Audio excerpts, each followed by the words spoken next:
got my very own TARS. Look at this guy. So when you were inside and all of a sudden your wife says, Kevin, you need to come inside and do the dishes. Right. And because your sphere is already on a hill, you're just going to pull this pin and you're going to drop and roll away.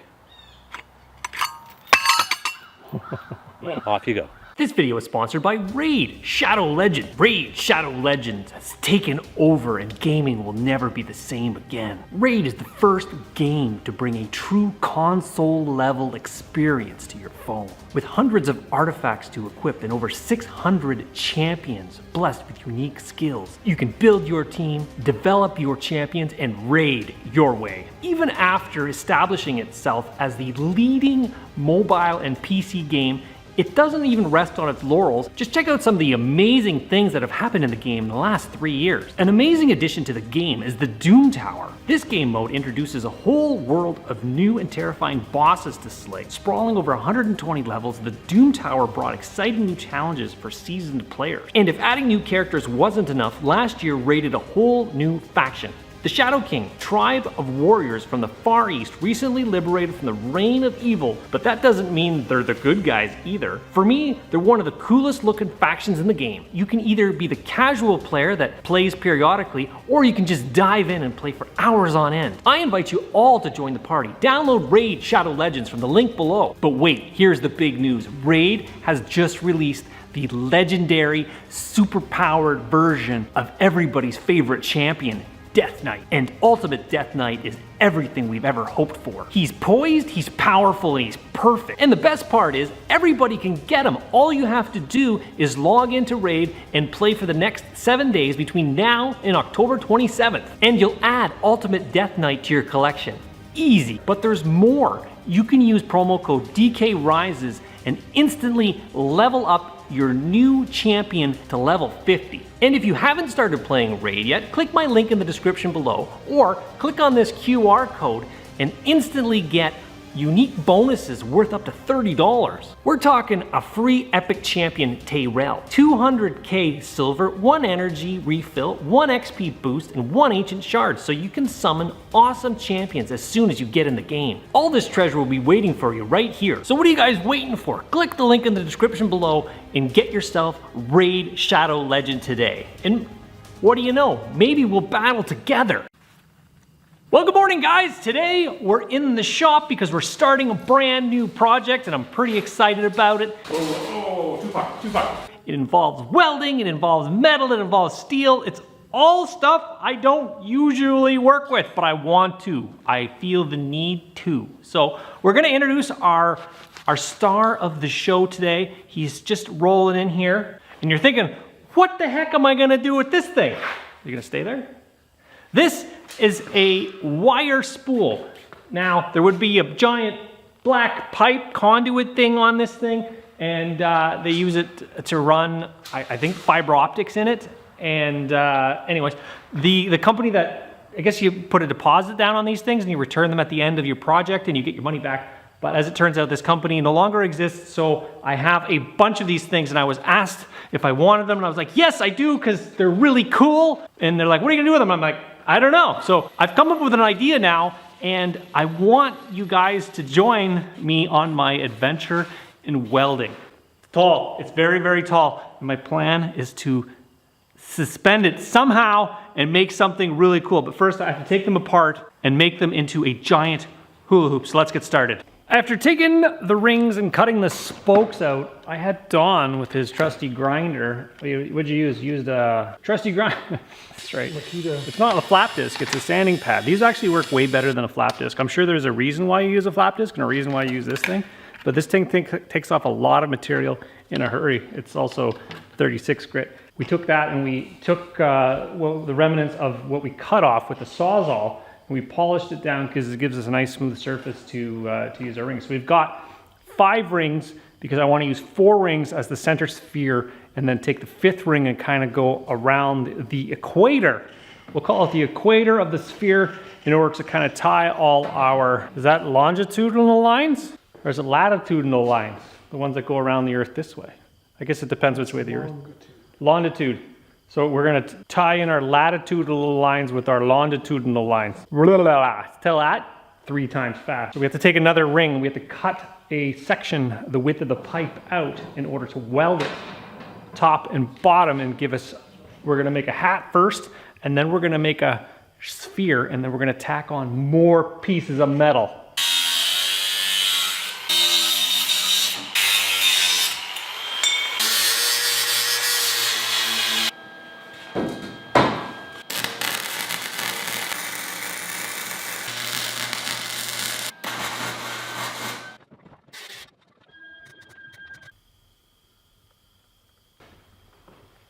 I figured to give you guys a little bit of a tip if you're trying to find the center of a circle. Now, fortunately, these spool ends already have the center of the circle planned. But if you were trying to find the center of a circle, usually, you just kind of, draw a line from one side to the other and you hope for the best. And you think, hey, hopefully it is in the center of the circle. But there's a potential for failure not finding the center of the circle. So if you take a cylinder or a circle and you put it in a square on a 45-degree angle from the center, having your squares touch, that is the center of that circle. So if you want to find the very middle, you guys get the idea.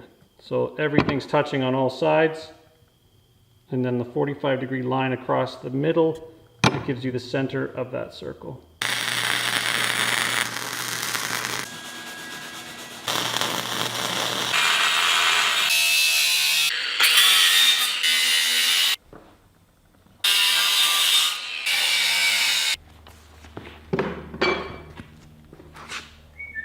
In order to place my 2 final ribs, I ended up using a clamp and a spacer plate in order to clamp it in because it was a little sprung. I don't know if it got dented during the course of its life, but I had to force it in place with a C-clamp and a spacer. It's always handy if you're working alone to have some sort of clamping, especially when you're using any kind of do with metal, so you can hold it in place so it's still, and then you can just tack weld it in place and then remove your clamps and then do the finish weld. I learned that from my buddy Dennis while I was watching him actually build the hot tub. He was clamping pretty much everything, but he was also doing a little bit more finicky welding, TIG welding. This is MIG welding, wire feed welding. I'm not the greatest welder, but I try my best.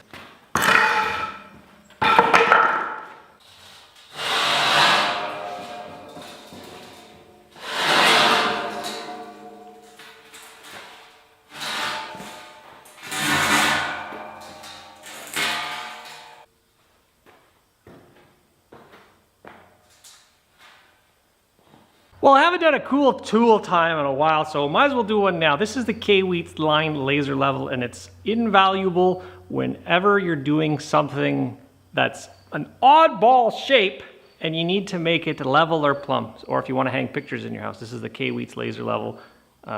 Check them out. I highly recommend them. I've been using them for a while. It's a really bright green line, especially if you're using it during the daylight. What I'm going to use this thing for is actually to make my equator line. So I've got my north pole up top, my south pole down below, and what I'm going to do is attach this to the metal of the building and find my equator, because what I want to do is tack on more steel around the perimeter of my globe in order to add a little bit more structural integrity, a little bit more rigidity, so my longitudinal, latitudinal lines, is it longitudinal? Latitudinal?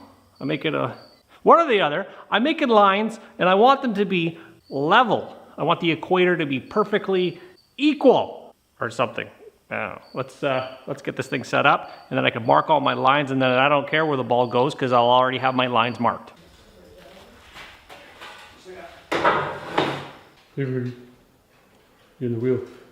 All right, we're moving right along. The other day I got the equator all welded in. That gives me much needed rigidity on the sphere, and today I'm going to be working on a door because I figure, why not make the door out of metal, and then once I get it out into the forest, I don't need to worry about sort of getting hinges attached to steel and all that good stuff. So that's my plan today. It's also kind of like my plan was to be in the forest today, but it is kind of a rain delay working with metal because, well, I guess I'm a metal expert now.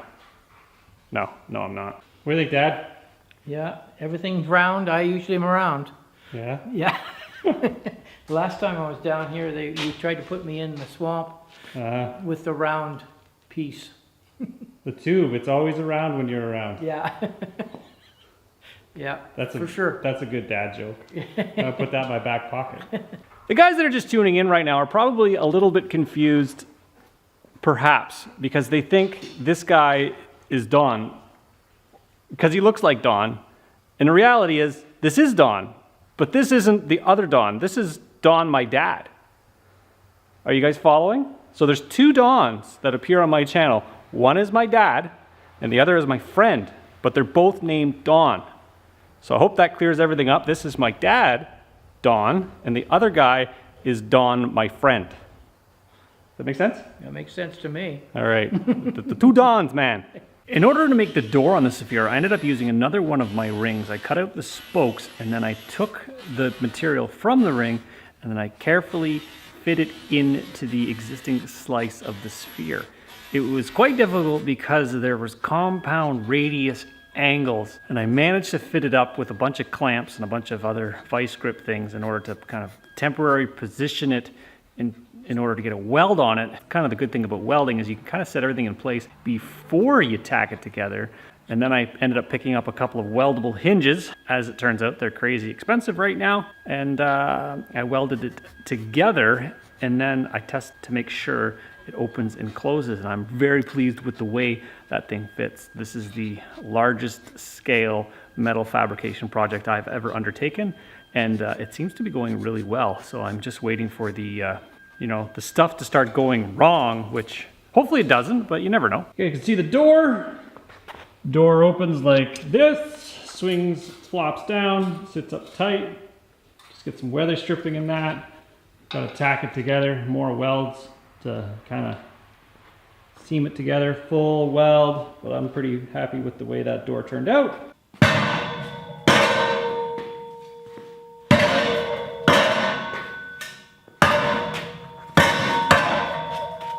I got my very own tars. Look at this guy.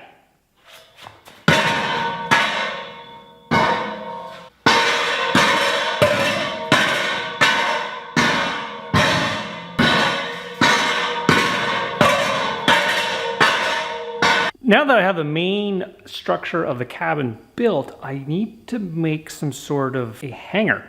And to do that, I'm gonna actually ask my buddy Dennis, he's a professional welder, to make me sort of like a thing on a helicopter. I think it's called the Jesus pin, and it holds the rotor blades on the helicopter. And they call it that because if that little pin fails, the helicopter goes, and it fails catastrophically. So I'm going to employ an expert in the industry of welding, which is my buddy Dennis. So he's going to do that. I'm going to actually go visit him now. I'm going to bring him some plate steel, and then he's got a solution to have this thing hang in the forest. Perfect. There's your Jesus pin. Sweet. Modern engineering. Modern engineering. So, Dennis, what did you build for me? What's this thing? Well, How did you go about doing this? So you're gonna demonstrate the pin.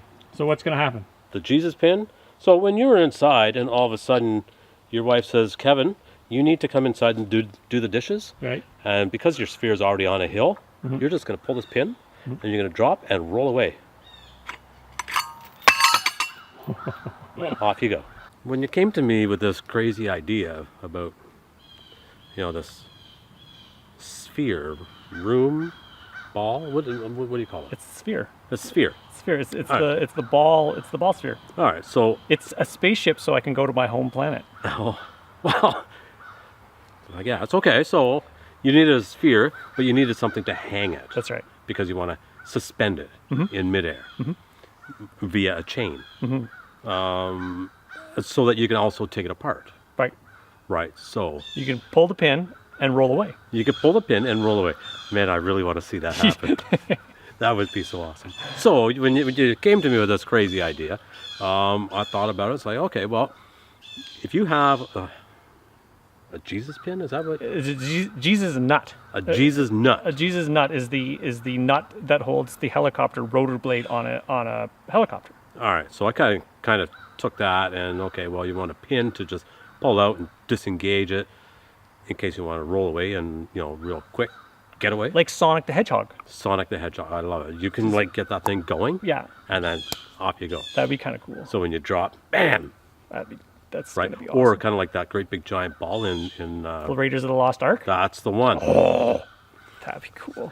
That would be so cool. Anyway, so you came to me with this crazy idea, and I thought, okay, well, you need a chain. So you went to a store, you got Princess a chain. Auto. Princess Auto chain. Princess Auto chain. They didn't have like a pin for you, so we just kind of made one up. And so anyway, so you had some discs that you had salvaged. So basically, the only thing you bought was a chain. Everything else we made from salvage. Because when you're dealing with safety, you don't want a questionable chain. You want one that has a load rating, a working rating, Right. and you want to not exceed that. Right. So I think that you kind of like went overkill on the chain, which is okay. Because, I mean, it's really, you're the one inside this That's right. sphere. Sphere. And so anyway, so you made this thing and you brought me some parts and I just kind of cut it, bored a hole in one, made a kind of like a slip joint so it can actually spin That's for right. you. We're gonna grease it up. We're going to grease it up, grease the living bejesus out of it. And yeah, let's see what we can do. It'll spin like the Earth. Spin like the earth. That That's would right, be really 'cause cool. You could put like lights on it and then suspend it Well, from a don't crane. give it away. Oh, all right. All right, let's.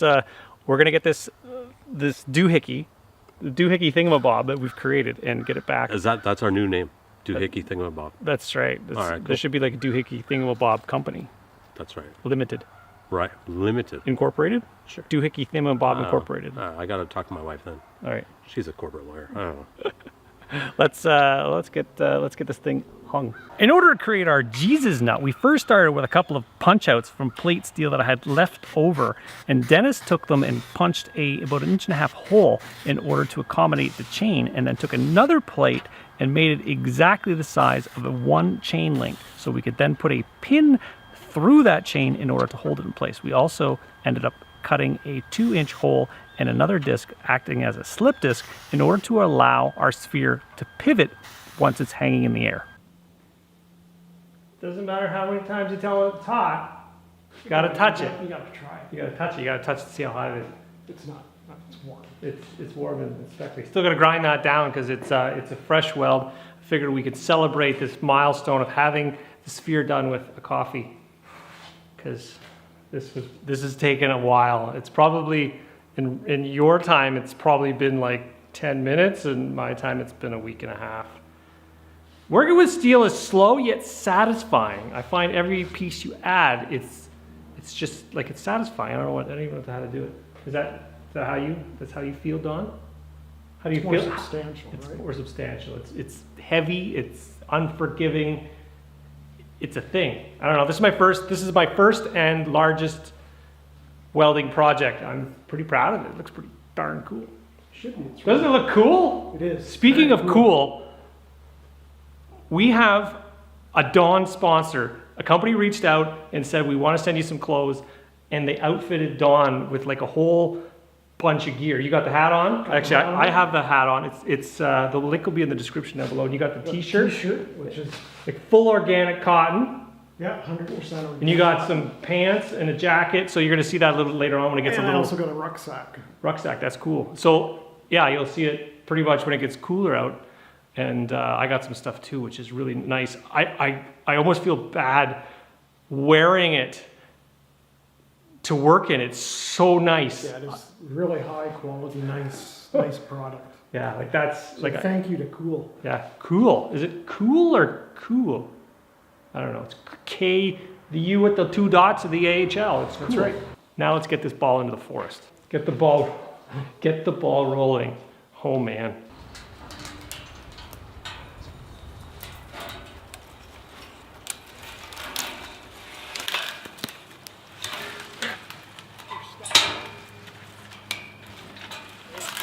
We gotta get rid of this tree.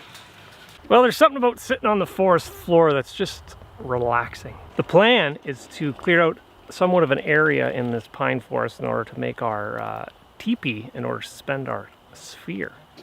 And what we're using for those guys is white pine that are standing dead. So my ultimate goal is to rehabilitate this pine forest because it was planted about 40 years ago, and they planted them too close together and it never been thinned. So what I'm doing is actually taking down all of the standing dead trees.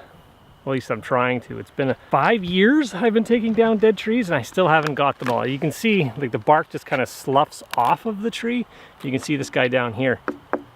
The reality is if you were to cut a live pine tree in this forest, you wouldn't be able to lift it. They are extremely heavy when they are alive, and you could tell that they're dead because of the barks coming off, because there's no pine needles at the top. They have been long dead. We're preventing large-scale catastrophe with forest fires and whatnot. This is a monoculture forest and it needs to be rehabilitated. I haven't yet cut any live trees out of this forest, but the plan is to ultimately cut live trees out to thin this thing out so there's light to the forest floor. It's like late afternoon, there's no sunshine down here. Got to do some more cutting.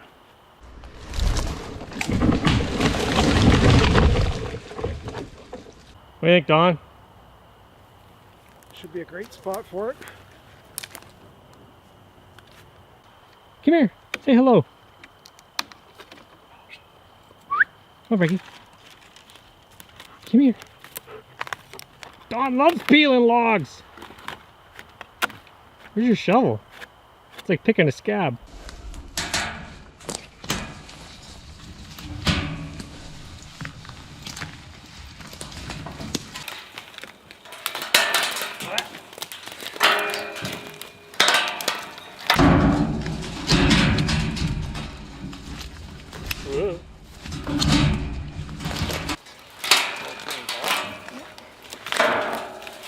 The door should come this way, right?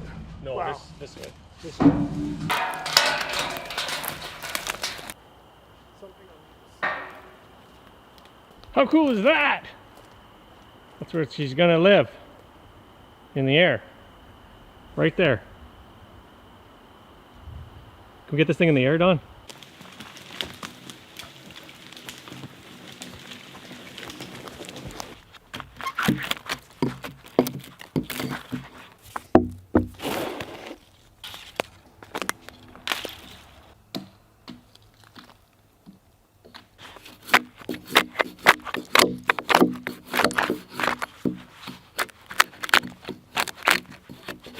All right, bring you guys up to speed on this little project, the old big teepee erection. We've got 2 long poles, they're about 21 feet long, and we've got them lagged around the 20-foot mark with lag and then double nutted some washers. And then we have a rope, and the rope is attached to above, well, it's not attached actually, it's sitting above our sphere. And then it comes all the way over here and it attaches to the front of the trusty Kubota tractor. Now the plan is to take the tractor, back it up that way, and the A of the TP is going to stand up straight and give us an anchor point for the sphere. That is the plan. I don't know if it's going to work.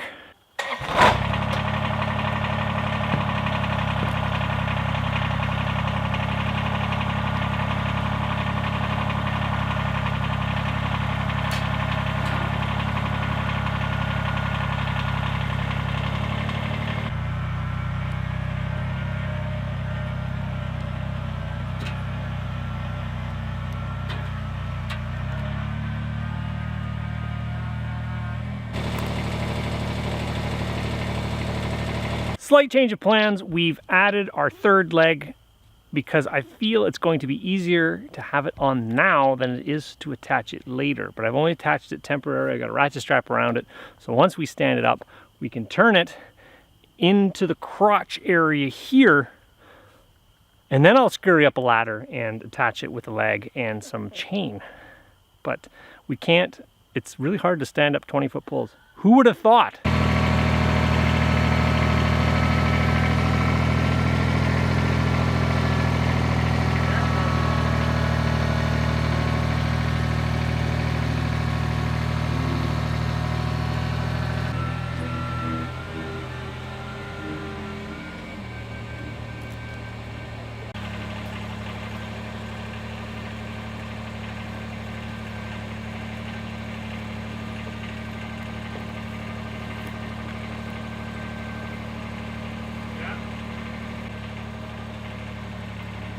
this way a bit.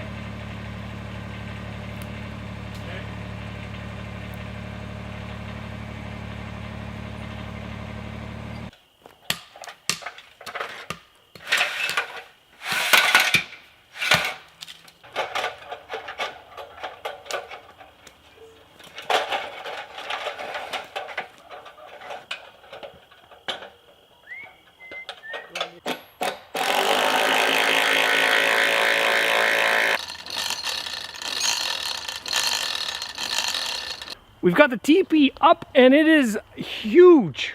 I didn't think it was going to look this big. It is massive, but we got it up there and it's holding strong. I've got 3 legs in it and a couple of structural screws I've put up there to kind of, well, temporarily hold it until I got the chain around it. So I got the chain around the top of the teepee in order to kind of cinch it there.